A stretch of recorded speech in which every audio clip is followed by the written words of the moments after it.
Today we speak with Saed, a coordinator at the Aida Youth Centre, born and raised in Aida Refugee Camp.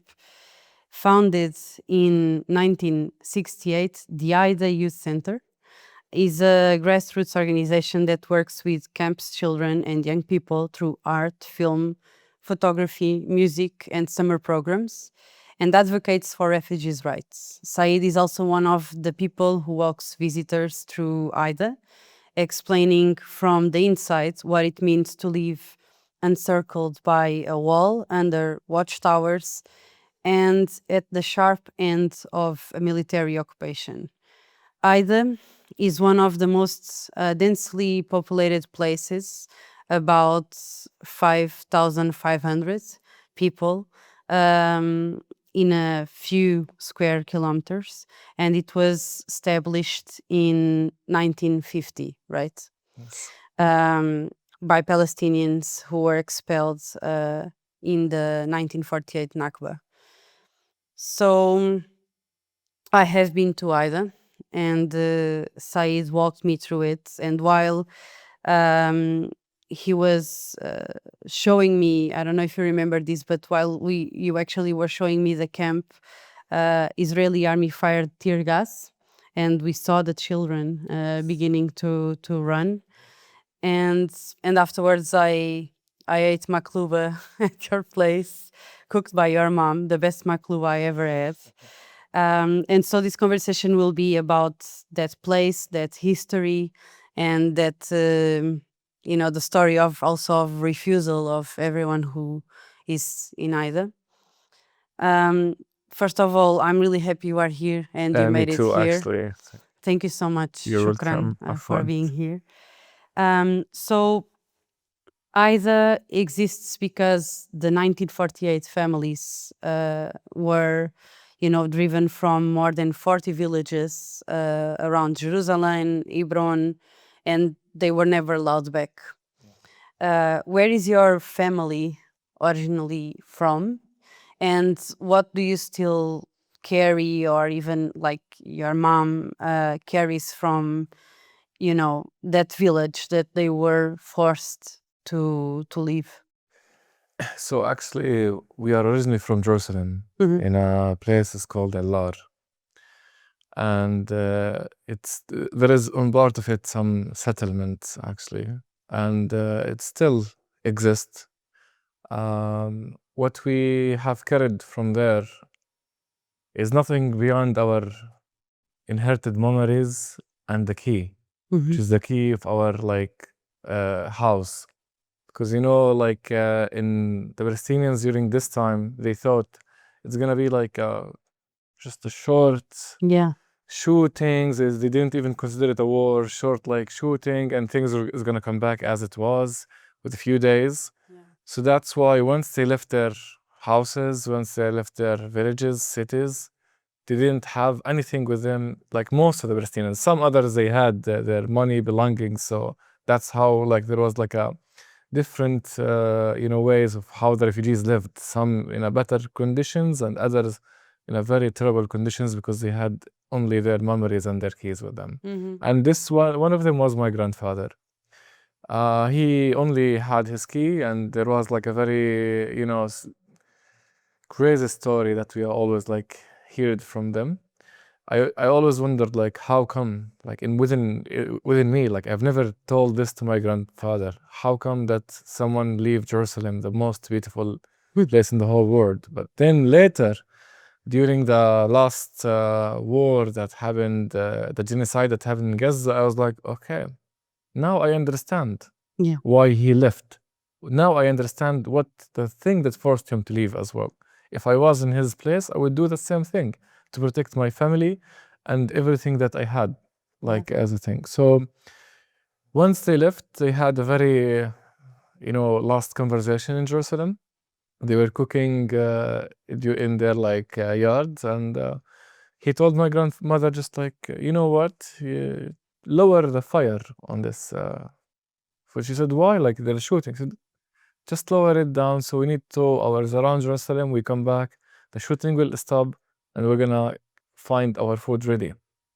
This was the last conversation. Wow. It's not and you know what happened? We say it's more than 76 years and food is not ready yet. Yeah.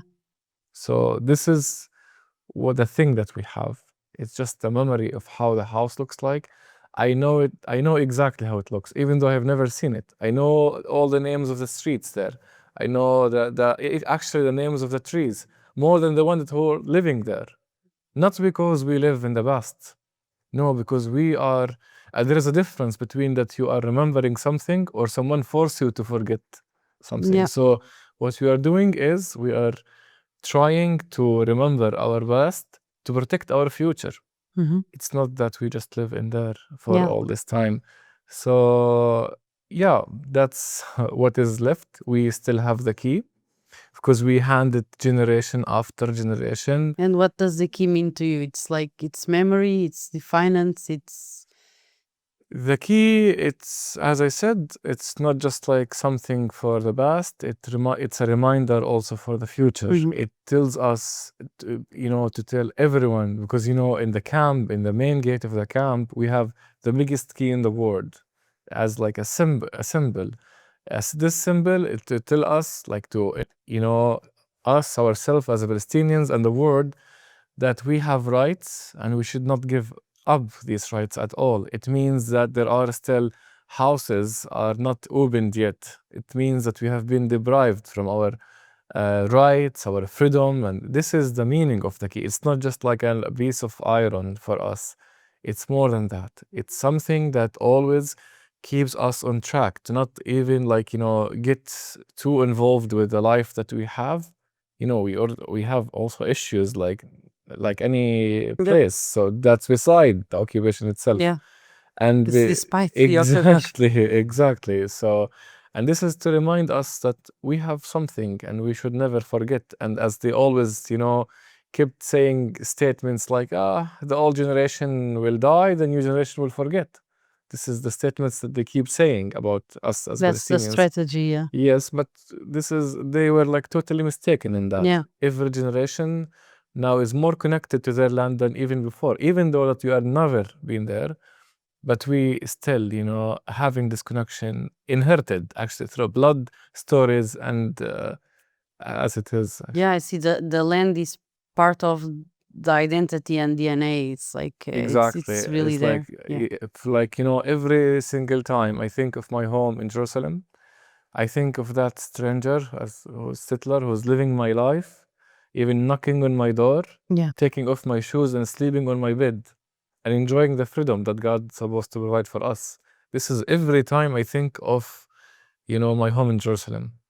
And someone is literally living our life while we have been thrown in refugee camps, deprived from every human rights, living in poverty, suffering, and they did not get enough from just kicking us or uprooting us from our home. No, they chased us to these places and also start killing us in these refugee camps as well. Yeah.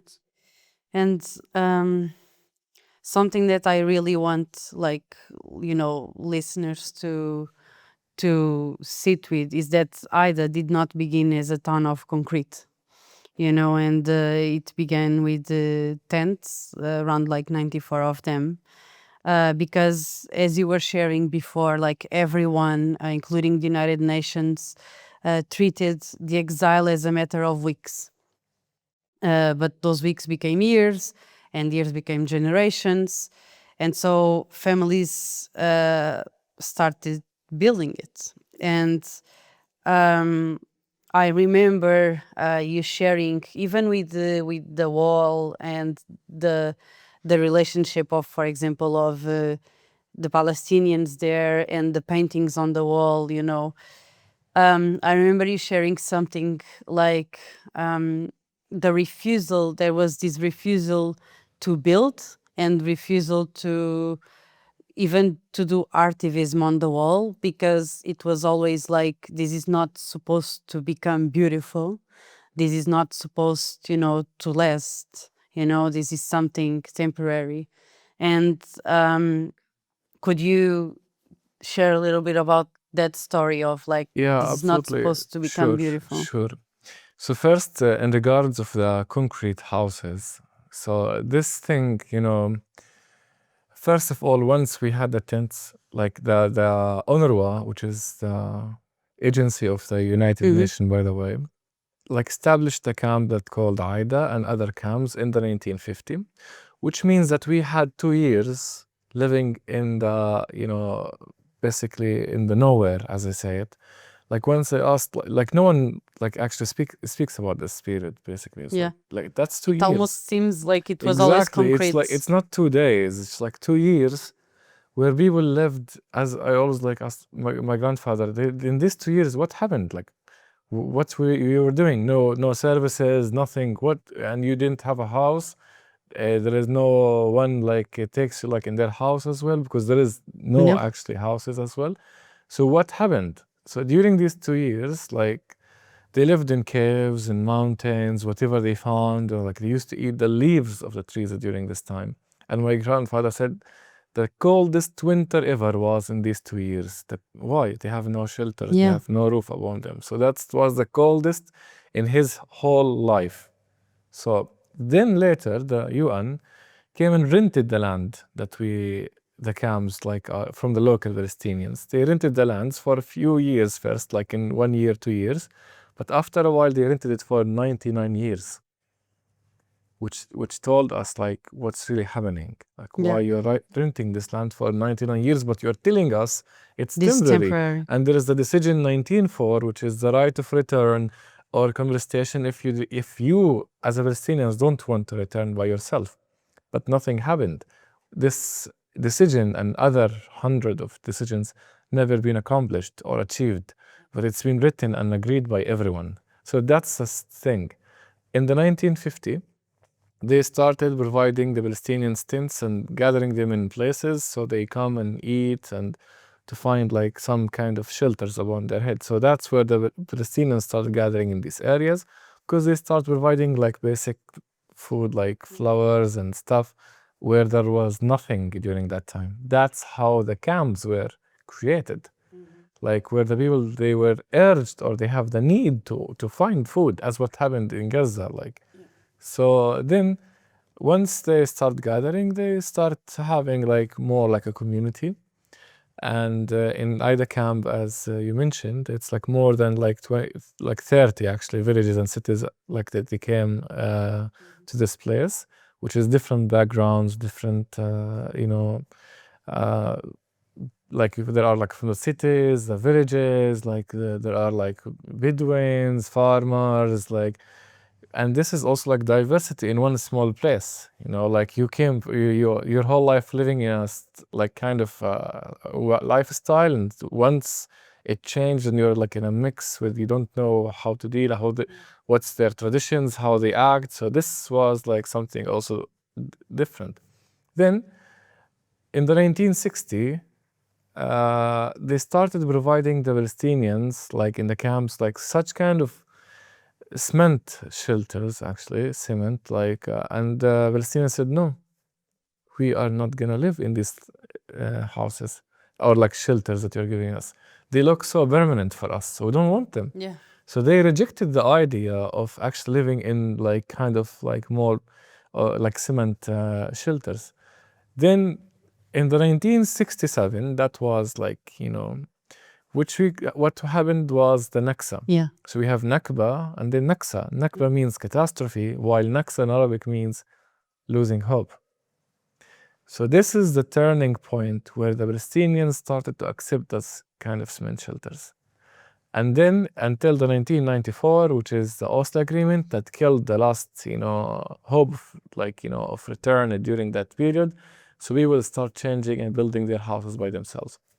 Like, why? Because they choose to live in dignity.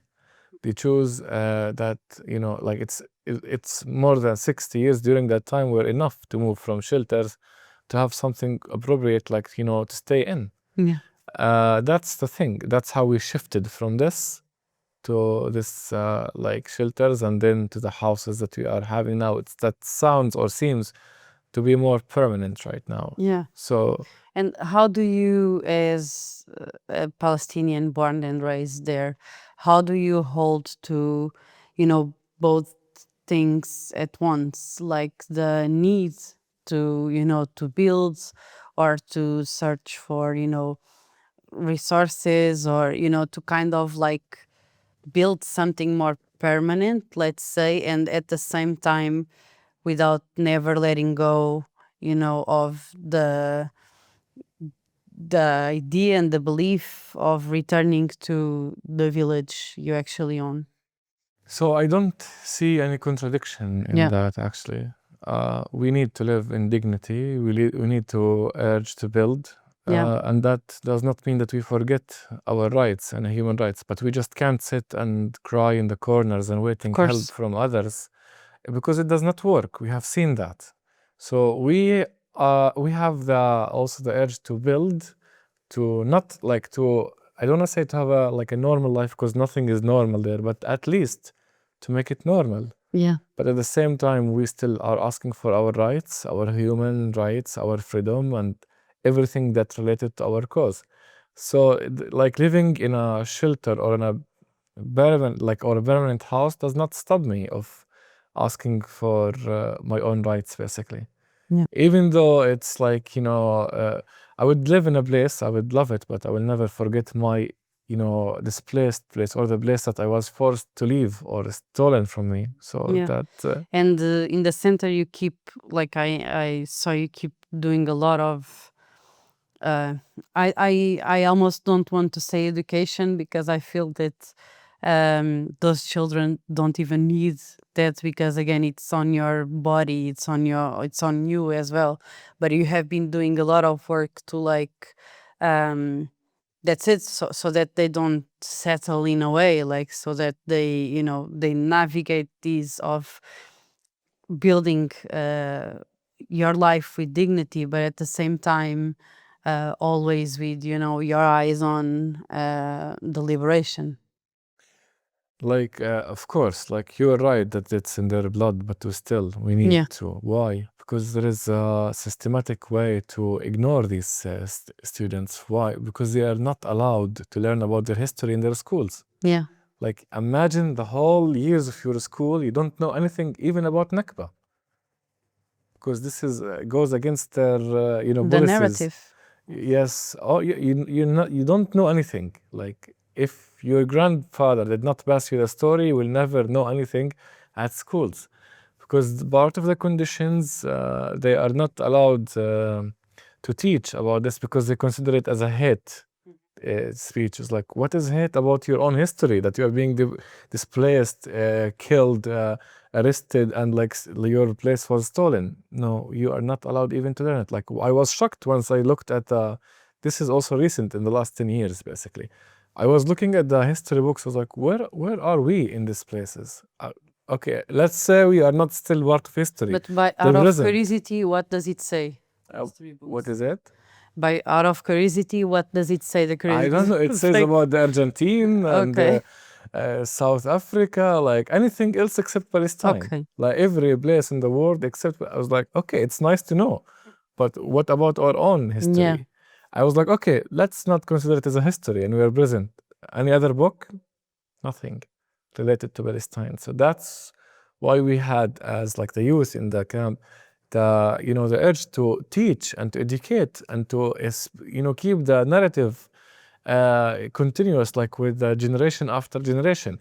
So like in the camp, the first generation almost died. Like, we maybe have one or two from, that's it, from the whole. So, and now we are depending on the second and the third. So we have to keep this narrative alive. For me, like the occupation now, they don't really care much, I believe, about the narrative in the world now. They have been exposed, and everyone knew about what they are doing.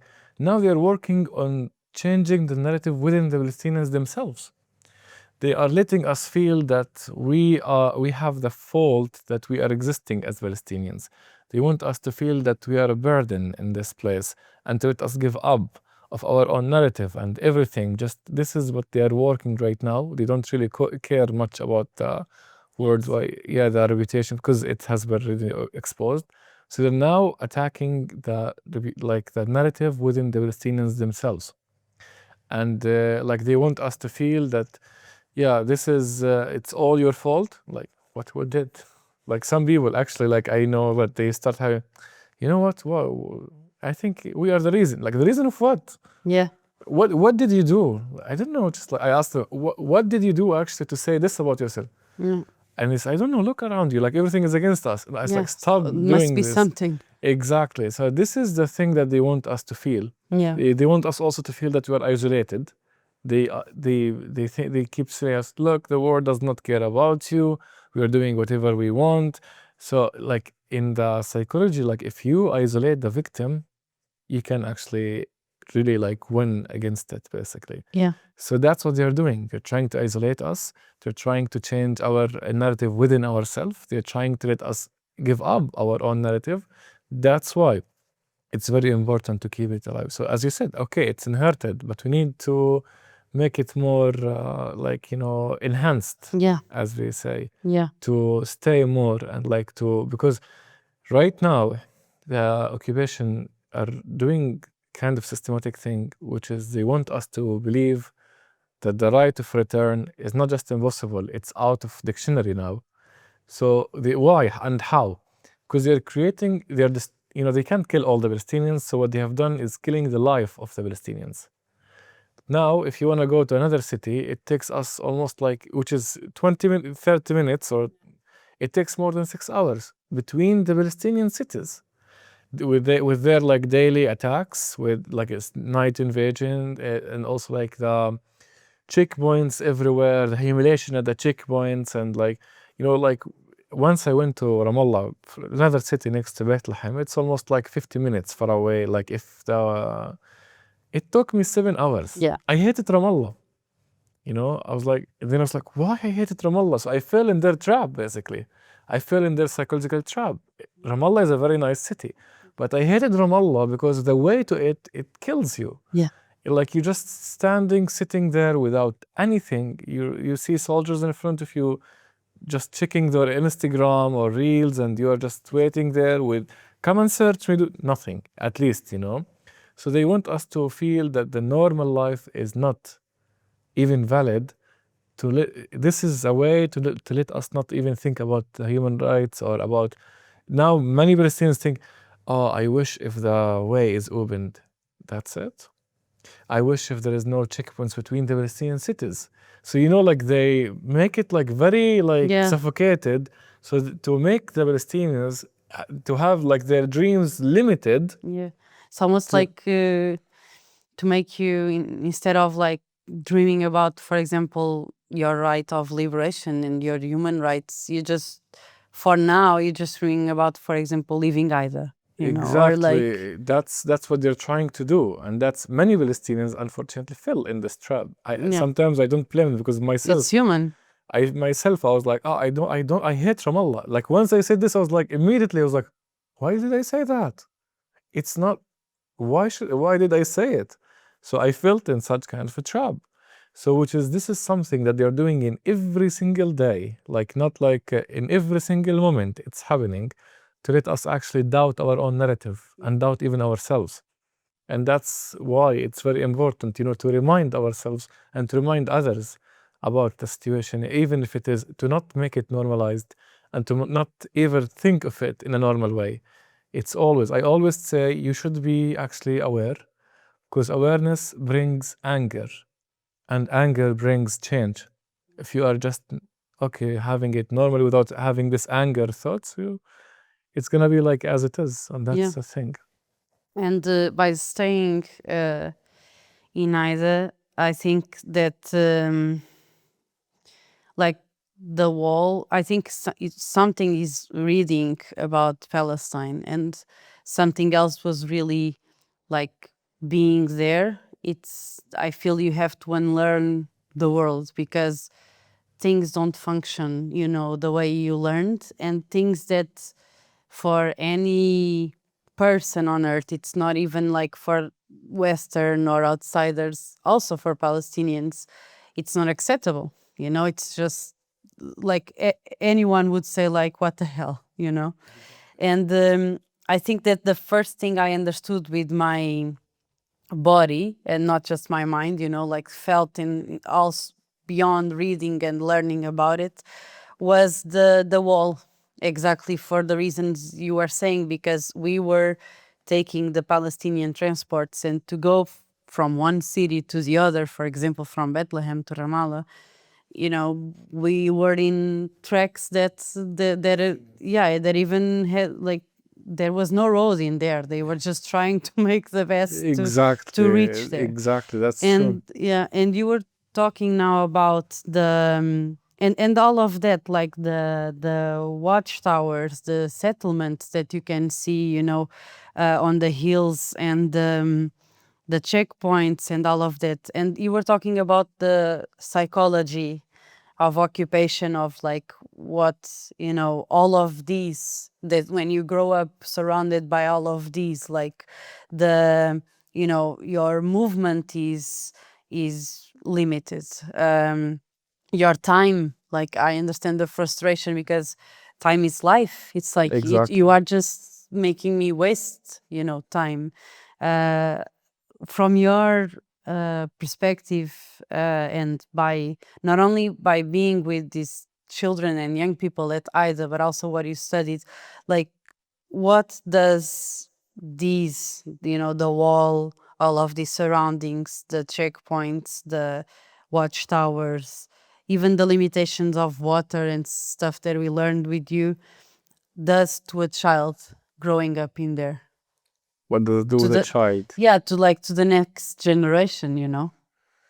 So basically, like as a child, I remember myself growing up in the camp. I don't actually recall any like memory from a normal childhood. Basically, it's all what is stuck in my head: running, killing, blood, seeing your friends dead next to you. So like growing, I saw like the wall from the beginning of my life as well, and the checkpoints. So and somehow you think this is life. Like once you were born in a place like this, from like day one, you think, It's like, I okay, have this area, and then this is it. life. This is something like once you grow with. Once we used to go to the schools, we carried in our bags like the burden, actually, not just the books of our life as children. So, and I don't think that we had like a normal one, because like usually the kids there, like, and their mothers like don't allow them to go to play, because the fear that they have all the time, like mothers spend their lives waiting on windows just once they send their child to buy something outside, like very like few meters, they stay on windows, like, or doors, like to wait them to come back, because the option of losing and dying and like kidnapped, it's always there. So growing as children there, it's like, I don't like with their like mentality, psychology, like everything for them is different. So imagine you are born in a prison. Like someone was born in a prison. This is exactly what happened to the new generation. They are born in this new prison, and they are forced to adapt the life in it and to keep going. And they learn things they shouldn't learn. They learn how to run from tear gas. They learn how to differentiate between the sound of the bullet or like the pump or the tear gas. Like this is something they shouldn't learn at all. They should learn how to sing, how to play, how to enjoy life. But in Palestine, or like, they learn something they shouldn't be in at all. So, and this also like affecting on our choices. Like, not the freedom is not just like as we speak once we say freedom of movement, no, also freedom of choices. For me, like I wanted children, but I always think, should I bring like in this place? This is not my choice. Now it's like out of my choice, that this always in my head, like I wouldn't bring someone to live the life I lived, at least. So, and this is another way of controlling our life, controlling our restriction as like, this is how, we now think, the third generation and the fourth generation. This is always in our minds. Should we? But of course, at the same time, we say, but it's our existence is resistance. Exactly. So this is the contradiction thoughts that we have, because we don't even have a choice, and we don't have actually like a kind of a way like to control over our life. While, the children, once they grow and they see the world, they think this is part of their life and there is nothing beyond it. So that's why you always try to show them, We are always trying to tell them no. That's where the world ends. Exactly. Kind of, like. This is like something like, if you are born in a prison, like the cavemen that they think that's the life, that the philosophical. Yeah. They say, okay, that's the life, just a reflection of the light. But once they turn, they say, okay, there is something more than just reflection of a light. This is exactly here. You will never recognize you're in a prison until you leave it, by the way. I myself, like, I knew ever that, like, I live in a prison. But in my whole life, I didn't see the ocean. Like, I saw the soldiers more than seeing the oceans or the sea, like, as a normal person. But once I left Palestine for once, which is I went to Jordan, and I saw the freedom of movement. And that was my first time seeing the ocean at the age of 27. Imagine, like, you are since your childhood, you just hear about the sea. You think about it. And it's not far. It is just like few kilometers. In some places in Palestine, you can smell it. Yeah. You smell the humidity of it. And some places you can even see it from far, far away if you're on top buildings, but you can't reach it. And once I reached the first time I went to Jordan and I saw the sea, this was like my, I usually we don't have tears, not because we are strong, because we lived in a place that always like, sadness and like we have a lot of losing and stuff. So you don't even have like this tears. You have it inside, but you can't have it physically. Like whether women or men, it's the same thing, by the way. And then once I went to this, I saw the sea for the first time, I cried. Like I had tears. I was like, why I'm doing this? Like I did not cry for something bigger than that. I'm just having tears now. And this is because it's like, within deep inside, like why we don't have this life? Why the Palestinians can't have such a normal life like this? Why we should have been throwing all this and not just having easily, if I want to go, I can go just in normal time. So and then I was shocked, like, why no one is stopping us? And as I'm here in Portugal, I'm still having the same thing, it's like, why is no one stopping us? Like, is it normal? Like, that no one is, no checkpoints, nothing. You just like go walk through, like drive, and no one cares. So then I realized that the value of freedom is really like, it's really valuable. Like one of the most valuable thing in the world is to have a freedom of movement or just freedom in general. That's why like I realized why the Palestinians are dying for it. Palestinians are dying for it not because they like this, no, because they know the value of the freedom. Yeah. That's all what I recognized once I left Palestine for once. And, I lived 2 buildings behind the sea. So when I came back to the West Bank, every 2 buildings I see, I was looking the sea behind them. I was like, where is it? Like I lived in this illusion. But yet, I wouldn't leave the country. I wouldn't leave my land despite everything, despite the fact that in every single day, we consider it a surviving day. Despite the fact that I look at the place where I live, Aida Camp, as a graveyard of dreams and also like a cemetery for, like a factory of pain. But at the same time, you look at it a yard of aspiration. At the same time, we believe that our existence is one of the main tools of resistance. That does not mean that we are making the pain romanticized, not at all. Nothing. But we have no other option. Yeah. And we have to continue our life. We have to carry on with this way and to live the way we should be, because they are depriving us from everything, but we are rejecting that they are depriving us from our humanity. And that's what we are trying to keep by living normally or trying to live normally under such kind of circumstances. So yeah, you were mentioning the sea, and also in the last question I briefly talked about water, but I would really like you to like walk us through the access to water, what really looks like in Aida. Before I just came here, like there was 0 drop of water in my house. I was like, I told my wife, we're gonna like have a bath in Jordan. So I was like, what? It's like, yeah, the lack of water is a systematic way that, because we have like the water resources in the West Bank is enough to make It is. the old Egyptian like have efficiency with water. The whole, like 80 millions. But according to the agreements and stuff, they are stealing our own waters and selling it us back. And not yet, and they are actually like limiting the timing of this. Like they decide when the water comes. Exactly, it comes like sometimes twice per month, sometimes once per month. That's why we have a lot of water tanks to save it, and just like to survive the weeks, not the whole month. Like if you go at your home, like to the bathroom or to have a shower, you have 1 minute. And then the whole family will not like get out. Just like wasting. I was like, what? I didn't even take off my clothes. So this is something we have. Like if you think 100 times about washing your clothes, you think because you need to drink. That's the first thing. And if you would like to buy like a tank outside, like tank, that's the mobile tank as they call them. It's really costly. It costs you like almost like half your salary. So which is insane.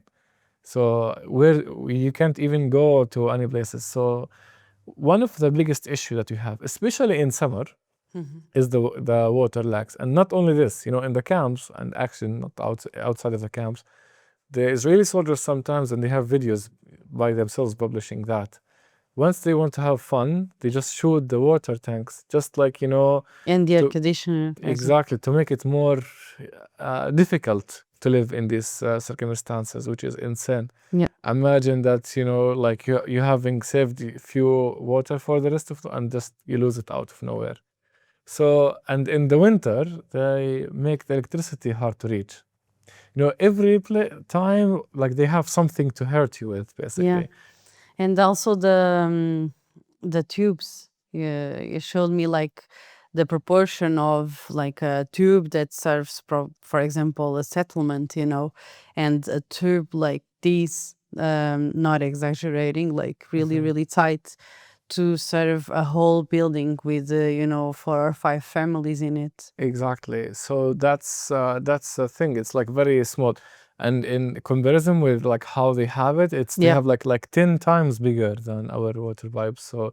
And once the water comes, it comes in a very weak pressure. So we have motors to increase the pressure and to fill the water tanks. And you have few hours. If you missed turning on your motor during this few hours that you have during the whole month, you have to wait for the next month. Yeah. So this is something, and we can't have wells in the camp because the infrastructure is all built on a temporary place. So, and also we can't dig looking for natural resources because the Israeli doesn't allow us to do, even if it's below your house, it's not yours. It's there. Exactly, because they own the soil, the air, and the air. Yeah. This is according to the Oslo agreement. So that's why you even can dig for your own water resources. So this is a way like or plant. Exactly. This is the way like the walls behind you, the checkpoints and everything. And as you said, like in the camp, there are 7 watching towers. You feel that you are watched even in your home. You feel that there's a soldier in your room, another in your like salon, like just, the way to tell you we are there on your shoulders. We are watching you and we are overpowering you. This is the way. And all this for one reason, to displace you from this country. Yeah. To kick you out from there. As I said, they can't kill all of the Palestinians, even though they had done almost 70,000 were killed in Gaza. But so as a other way, they just kill your life, kill everything related to it. And that's one of the biggest issue that we have with water, actually. Yeah, that was what I was going to ask. Like, what's the message, in those kind of attacks? It's really like what you were saying in terms of making you feel you don't belong or a burden, or that it must be my fault, or for you to leave, right, to make it, I don't know. Yeah, exactly. That's all like the thing. There is one thing that they believe in. They want to uproot all the Palestinians in any way, in any means. Like now in Bethlehem, we have we have very limited spaces. They're looking every single day, like we're sitting right now speaking, but they are now stealing the lands. Like in this moment, they are like seizing like as much as they can from the lands. like it's not just about killing and like then no, it's even more than that. It's the lands. That's the whole thing. And the resources, like And all the the lines resources, they of draw course. around the even the water spots, for example. In Bethlehem now there is zero green. It's like we don't Yeah. like. There is the one last place is called Solomon Pools, and they're trying to make it more like religious thing, but it has been built by a guy is called Solomon like 1,000 years ago, has nothing to do with prophet, But they said, the name is similar, so let's have it. Let's make it, so to give it as a pretext. Yeah. To take it, and that's the last green thing in Bethlehem. And like 1 week ago, they said we need to take it, even though it's part of the Palestinians, UNESCO of like culture and but no. Yeah. So this is how they're doing in every single day. Yeah. And something I mentioned in the beginning, while you were showing the camp, the tear gas came, and I watched the children starting to run, and it's almost like again it's not normal, but it's usual. Like they already kind of.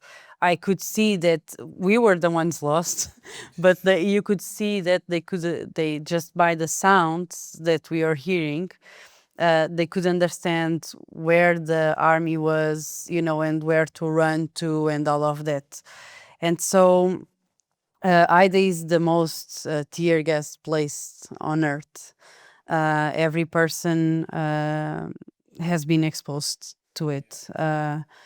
You grow up with this, and so what does it do even to, like, again, kind of like in a psychology side of it, to when every game has to begin by deciding where, or even if like everything you do can just be interrupted during your day.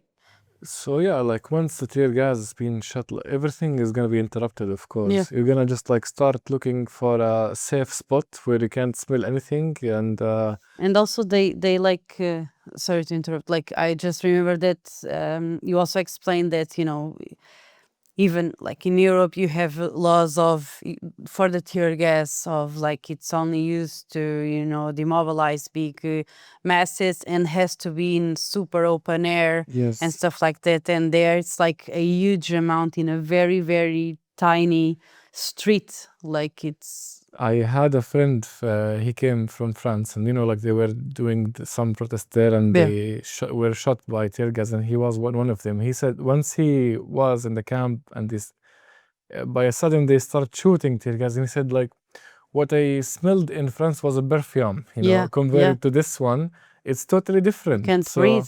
You can't like this thing. It affects your breath system, nerve system. And if you smell it for 15 seconds, you're going to black out, and this could lead to death. We lost many people only because of the tear gas. Like one of them was a woman, was called Noha Katamish. A lot of tear gas broke into her house. She couldn't run away. She was 53 years. She got suffocated and she passed away.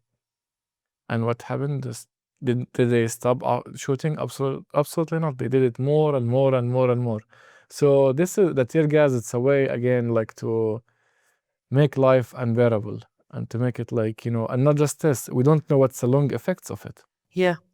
We're just being exposed to chemical things, and what happens, like does it also, it affects on the nerves of the like the nerve system, which is like you're gonna get angry like quickly, you're gonna like act or react in a certain way. So that's something that we have.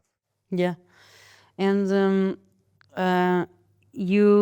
Aida is braided constantly, and but the soldiers not only come through the gate. One of the most documented like Israeli tactics is to move house to house by breaking to the interior of it, by the interior of the walls between homes, basically. And you described how they enter, not through the door, but by knocking through the walls between homes. And like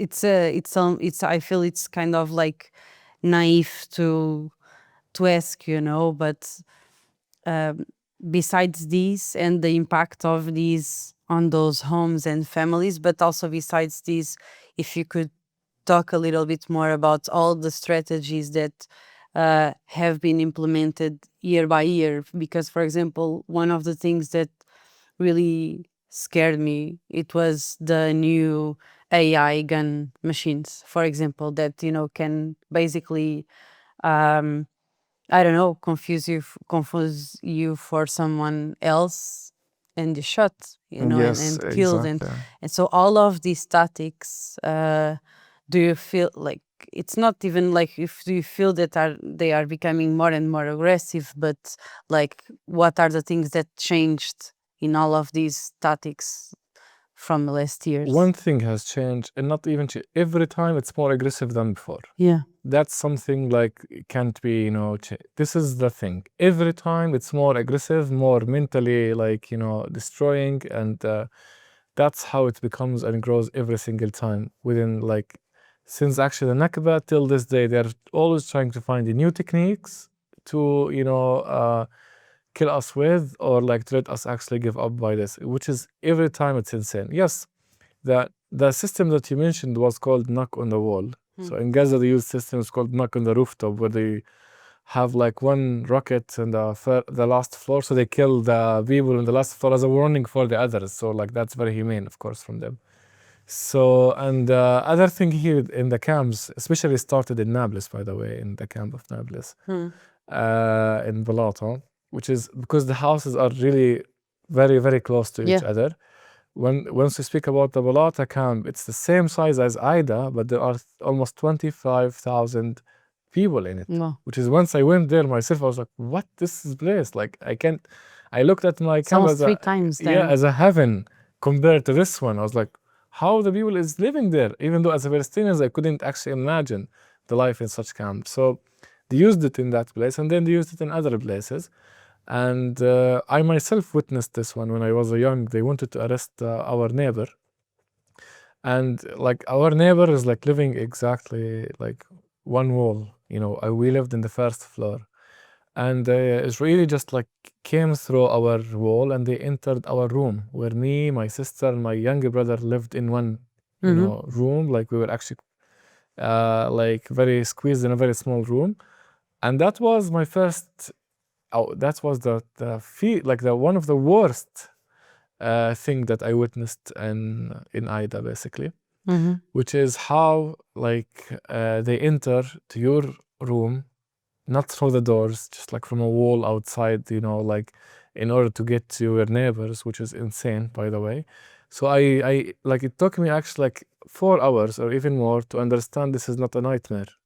Like I kept asking, is this real? Is this real? Like, am I dreaming or what? Because like even grown person in this time will go like crazy seeing that. Imagine just kids, like in their 9 and 10 years old, like seeing such things, just like armed, like, and the wall is collapsing. So my brother actually, he had like this kind of fear for long, that the wall, like he was like 6 years almost, that the wall is gonna collapse on him. So he never slept around the wall. He always slept in the middle for a long time, and 6 months or even more. So this is one of the ways. And then once they did this big hole in our wall, and they saw just children, they said, oh, it's a mistake. And they just left. So they left a hole in the wall and another hole in our mentality for this long time. That's why I had, the need to help the Palestinians, or like the youth or the others who are, in such kind of circumstances, or like, but it's useless for me. I found it's not really helpful to bring the psychology or like the methods or techniques from outside, and to make it work in Palestine. It does not work at all. I was like, what I'm doing here? Because the first thing, like, to treat a traumatized person, you should take them outside of the trauma place, or the one who caused them trauma leave the place, and the two things are not even valid. In constant trauma. How come? Exactly. So it's always constant trauma. So I always, say, it's like, imagine you're like you see like a fire in your in someone's place, and you ask them, what's your lose? I was like, it's still the house on fire. How can I know what's my lose? Until it puts down, I will know if my lose, I know if I can fix it or not. This is the same situation here in Palestine. The Nakba is not just like one event, it's happening in every single day. Yeah. And that's the thing that we are looking. And beside this is one of the ways, but they don't use it now, luckily. They don't use, they used to bring a hammer and now they don't do that because they bring bulldozer. Yeah. The hammer is not convenient for them anymore. Like what happened in Jenin and Tul Karam. Yeah. They don't enter with hammers. No, that's an old fashion for them. Wow. They bring the bulldozer and they, which is insane. What we have seen, what happened to the camps. I don't know if the world knows about it or not. The two camps are almost like demolished in the West Bank. I'm not speaking about Gaza. Yeah. Gaza is a different total story. So these camps are not even there. Like they're not standing anymore. So they come like with a bulldozer to that house. They demolish like 10 houses to reach it. Like, what's this exactly? Like, there is no, what's the explanation beyond such action? So every time, as I said, it's more aggressive and more destruction. With the AI weapons, like we have lost many people, and like in every attack they come, like someone has to die. Like the last month, I guess, during the last month and this month, there was like a person, like he is teaching in Bethlehem, he's from Hebron. He lost his child. I don't know if you have heard about this. She's 3 years old. She was in the car and she was shot, and the camera showed like nothing. And another one was trying to bring like gift for his wife. She gave birth for that was their first child. He was holding flowers, coming back to his wife, and he was shot in his head and he died. That was just like few like cases that happened, and as if it's nothing. Yeah. You know, as if it's nothing at all there. So yeah.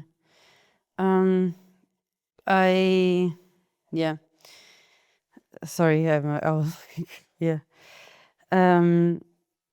Talking, I mean, I had another question for you on this, but because I do remember, I don't know if it was you who said that, but it was someone around Aida and Daisha, who said like that since we are born, we are dead, you know. And I wanted to ask like if you, like how do you, if like in a way you believe it, but in the sense of like it's not that this gives you strength to actually do other things that, you know, people who are afraid of, you know, dying or something, or if you refuse it totally.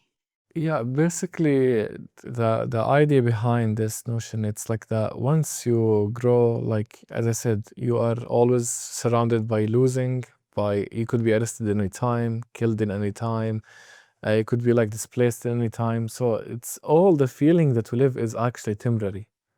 Like even that you left but still you feel that you are still here for temporary, not just temporary like to come back, but And I temporary feel that increasing. happens with relationships, like for example, the way, you know, attachment for friends or attachment Exactly. for It's we are always very cautious with that. We are always very cautious with like to be attached to a friend or someone because it's in our head that we could lose them in any certain time.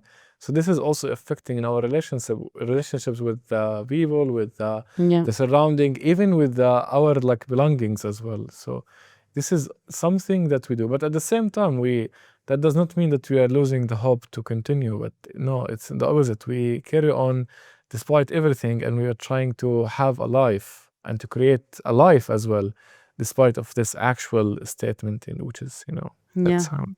Yeah, it's you are saying that you are all super cautious, and that I'm just thinking about how at the same time my whole experience was that you are all super loving and super, you know, with a lot of hospitality, and actually in the other hand really become friends with the people who are, you know, allies, and that you meet, and it almost feels like it's a friend for life who is Yes, there, you exactly. know. And the hospitality in Palestine is not, I felt it was not just courtesy, It's like it's almost like a identity and a position, and just kind of like to finish, and also I would keep you here, but but what does it mean to open your home, for example, like you did to us, for a stranger, from the outside, in such a besieged place? Because for it's just like it was. I think that for someone who is an ally and who was visiting and all of that, it was super emotional, actually. Like this mix of you were just in one of the most besieged places on earth, and at the same time that moment felt like frozen in time or in circumstances. It's like now we are here, like all eating from the same plates, and like living, like it's like this they cannot take from us, like this moment that we are all here having this meal together, and sharing with with people who just believe, and are allies, and are just in this, like this community.